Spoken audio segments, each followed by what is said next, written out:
Chère Anne, je me demande si vous êtes en sécurité à Vienne, si l'hitlérisme ne va pas envahir aussi l'Autriche. Quelle folie secoue encore le monde. Je savais bien que votre amie Annie Angel surestimait les forces du communisme en Allemagne. Voyez ce qu'il en reste, rien. Demain, l'Europe entière sera fasciste, et pour longtemps. Louis-Ferdinand Céline ira en prison aussi. Je voudrais bien aller vous voir.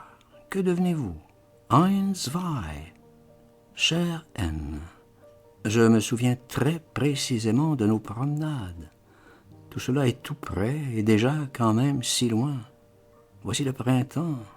Gutenberg va faire des vers. Miss Swain va savoir enfin l'allemand. Et Semmering se couvrir de fleurs. Tout ira bien, sauf Hitler. Que faites-vous cet été? Venez-vous à Paris en automne? Elisabeth repart en Californie en décembre. Ses affaires vont très mal là-bas. Le voyage était en train de se traduire en Allemagne, mais à présent, on ne sait plus. Mes amitiés à tous. Écrivez-moi bientôt et affectueusement. Louis.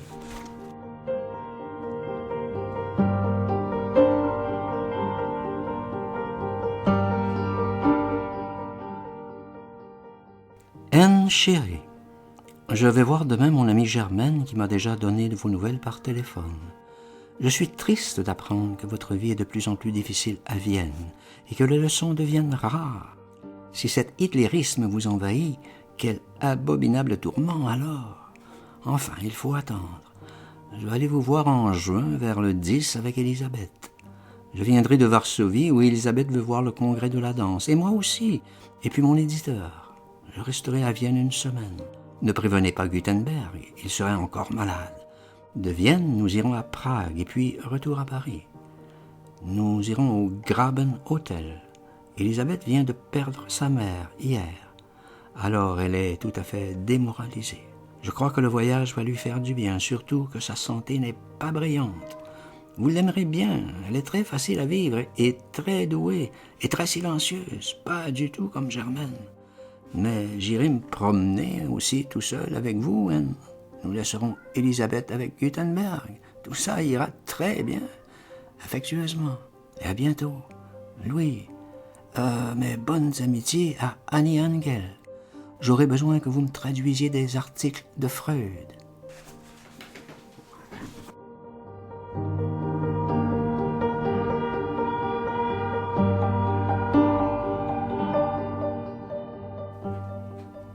Chère Anne, I am very pleased also to meet you soon now. I am going first to England and to Belgium, Berlin and Wien. Elizabeth will join me there from Paris. The world is simply a nightmare as it is, worse every week it seems. Life is very hard here also, and Elizabeth does not get any more money from America. I was not feeling very well for a long time. I think many times about you, and I am sure you are very gentil and courageous. Don't forget the title of Freud's works. I have it no more with me. You are a loving creature. It is well understood. I hope the Hitlerians don't come over there. There won't be much lovers for poor pacifists like us. How is Miss Swain? Still analyzing? Won't she give me a few lessons? Will you give me some? Eins, zwei? I will bring some laces with me. I am so sick of Paris.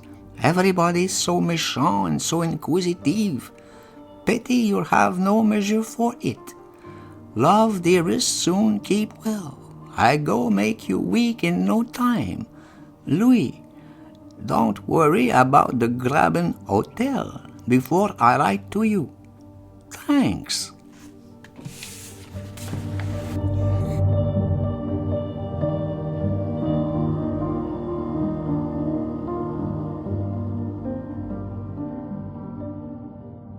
Chère Anne, que devenez-vous? Faites-vous des enfants ou une révolution? Êtes-vous un peu reposé? Toujours eins, zwei, je présume. Et monsieur, et Gutenberg, et les autres, et Popo, et papa. et maman, et Annie Angel. Que faites-vous toutes de votre libido? Et les clients? Je regrette bien Vienne. J'irai peut-être encore cette année. C'est une question d'argent et de temps. Je refais un autre livre, il sera prêt dans 4 ans environ.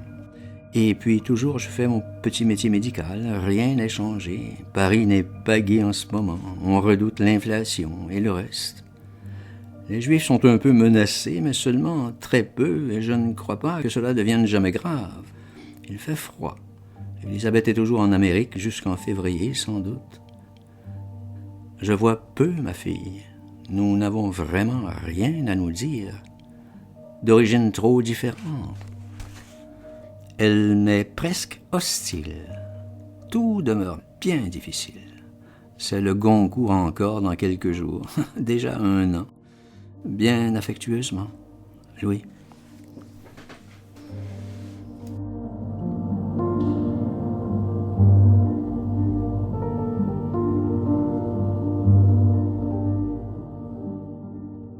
Chère Anne, si tous les êtres humains étaient gentils comme vous, la Terre serait très habitable. Vous voici triste malgré tout. Je remarque dans votre genre.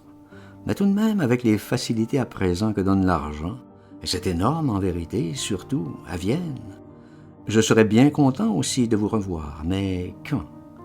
Qui peut faire des projets? On doit s'attendre à tout et à n'importe quoi. La férocité des foules n'attend qu'un prétexte, ici ou là-bas. C'est le même sadisme, la même opaque fainéantise des âmes et des corps. Rien à faire.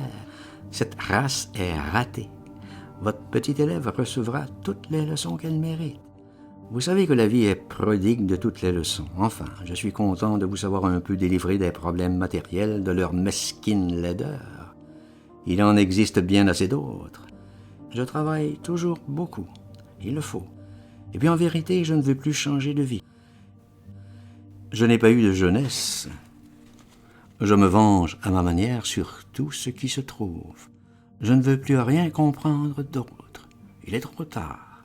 Affectueusement, à vous, Louis.